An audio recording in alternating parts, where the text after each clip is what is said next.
It was definitely too early for a raid drill.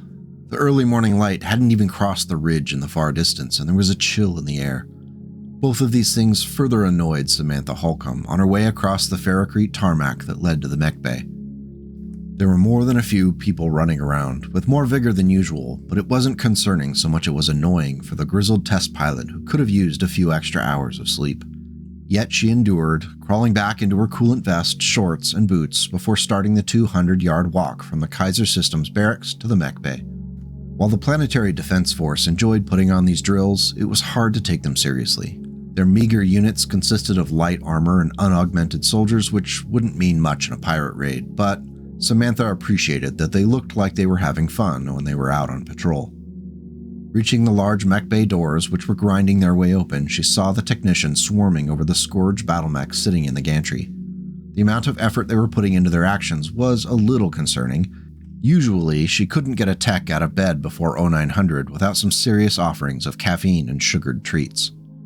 Samantha walked up to her machine, which was one of the newest production runs of the troublesome 65-ton Scourge battlemechs, which she had been working on for the past 16 months. The contract she signed was lucrative, and the prospect of spending her days hammering out bugs in a battlemech systems was attractive after so many years of chasing pirates around the edges of Lyran space. The bugs were plentiful, and the job secure.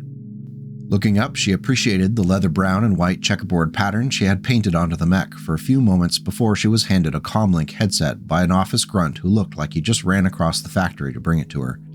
She nodded in appreciation before sliding it over her ear and turning it on. "Hyde, where the hell are you? Repeat, Rawhide, where are you?" The voice yelping into her ear was in so much of a panic that it made Samantha's ears ring. She recognized the voice as belonging to the factory director. "Director Reynolds, I'm here. What's going on? This drill is really getting," Samantha started to say before she was cut off. "Get in your mech and get out to the east side of the factory. We've got incoming.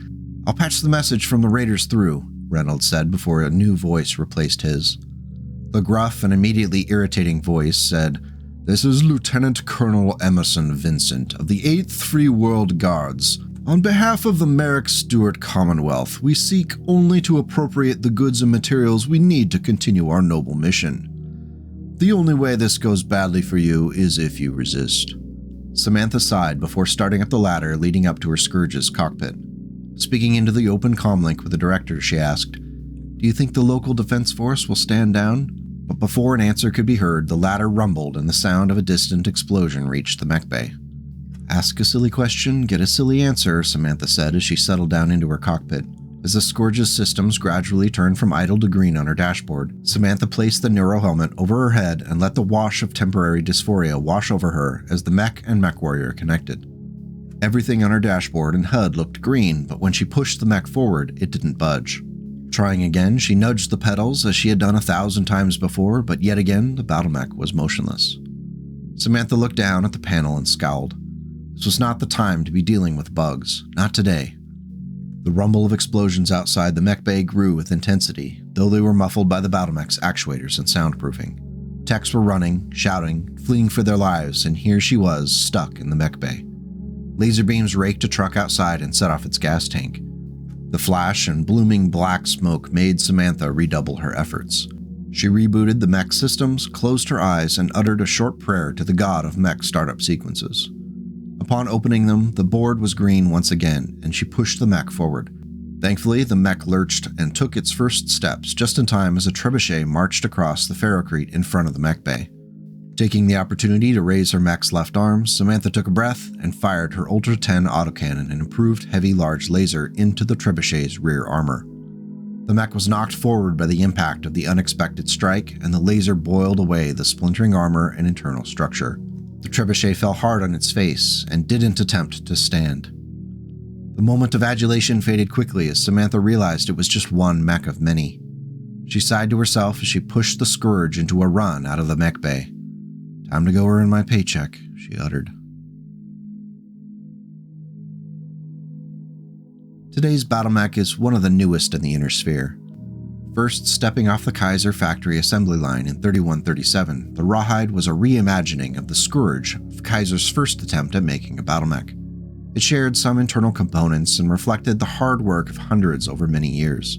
Though the Scourge didn't see full-scale production, it passed on valuable lessons and the name of one of its test pilots who died in a Merrick raid on the factory complex in 3134. Weighing in at 55 tons, a full 10 tons lighter than its progenitor, the Rawhide shares some of the internal features and an overall look, but is still very much its own battlemech. Much of the battlemech was produced by Kaiser Systems in-house in order to limit supply chain issues and to maximize product and control over the process.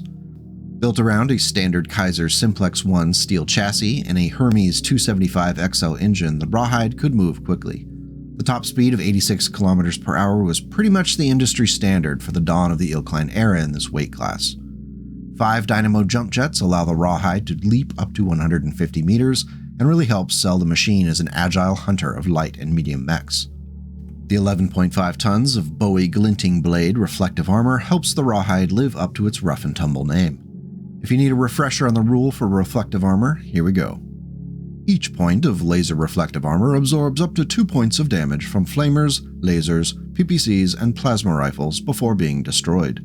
Leftover single points of damage are discarded, but a damage source will always destroy at least 1 point of this armor.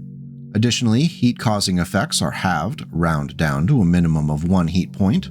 However, damage to it from area effect weapons, falls, physical attacks, and moving into buildings is doubled, and armor-piercing ammo applies a +2 modifier for critical hit checks when it strikes this armor.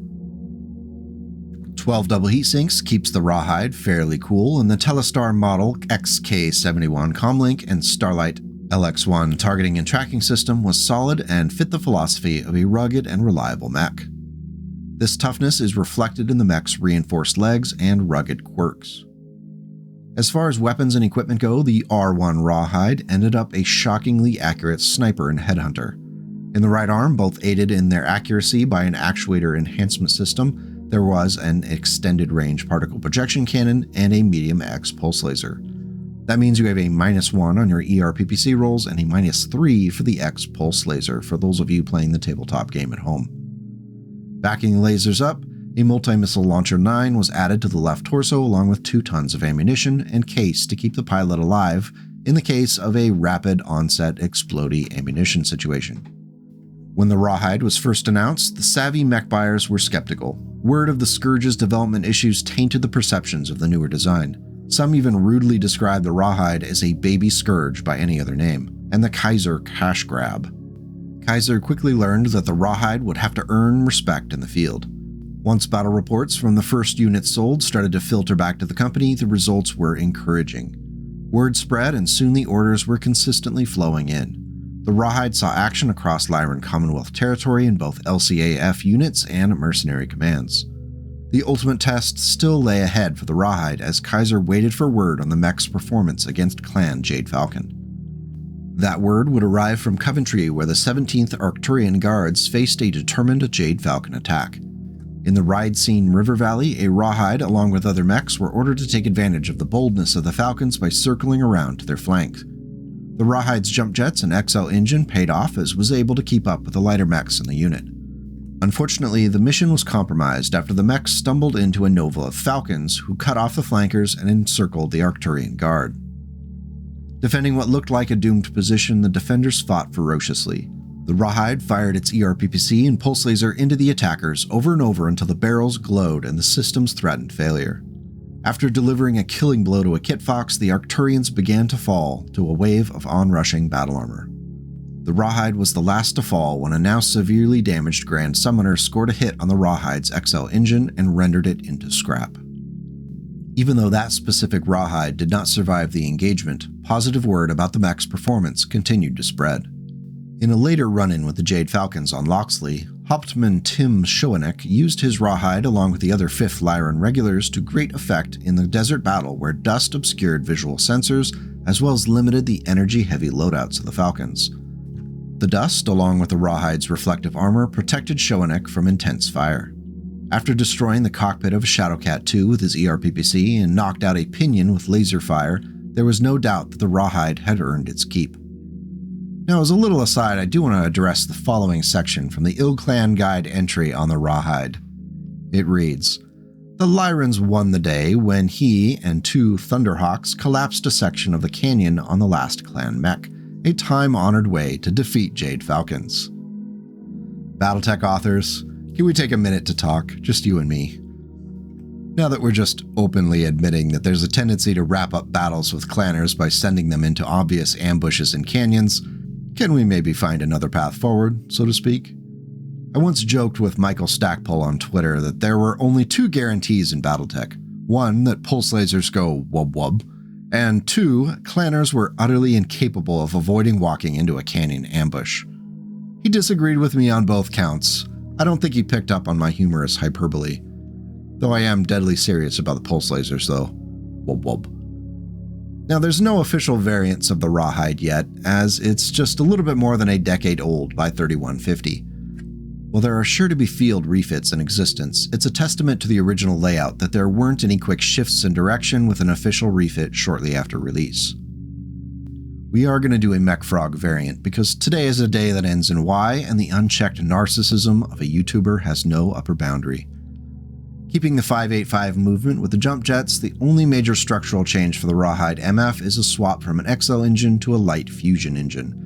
This further improves the survivability of the mech for an only modest increase in weight. We're going to run with 13 double heat sinks and keep the reflective armor since it's so important to the theme of the battlemech. As far as weaponry goes, I find myself in a heavy hitter mode, so we're going to go with a heavy PPC in the right arm, along with the actuator enhancement system for more accurate shots. An ER small laser is going to join it in that arm just for some short range protection. Over in the left arm, a pair of ER medium lasers will help keep opponents honest in the mid and short ranges.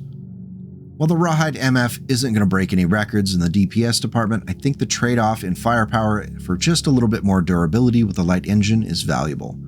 That -1 to hit for the heavy PPC is going to be great, and that 15 points of damage can absolutely be a game changer. As always, we're looking for a refit that can retain the theme of the mech while also providing a new fun angle to play. I think the Rawhide MF has hit the mark, but you can let me know what you think. Overall, I think the Rawhide is a great addition to the battlemech pantheon.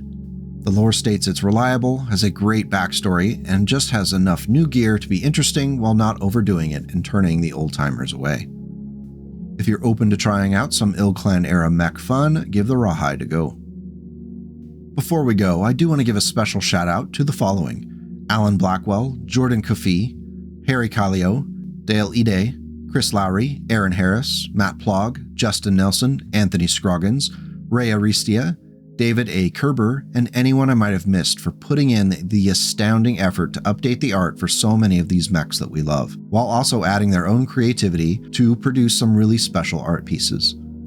I hope we get to see more of those higher resolution pieces from the IlClan rec guides very soon. The tiny teaser images are only making us hungrier. BattleTech would not be here today if it was not for the art and the artists that make it happen, so thank you. With that, we're going to wrap this up.